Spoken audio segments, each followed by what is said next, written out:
coconut enduring heritage, making sure that its importance is treasured and transmitted to the next generation.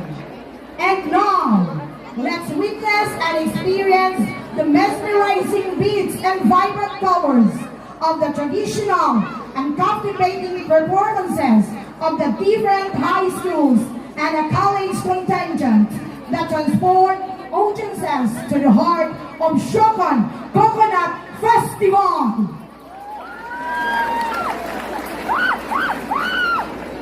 Ala, hoy, mangalagpot na yung mani dia.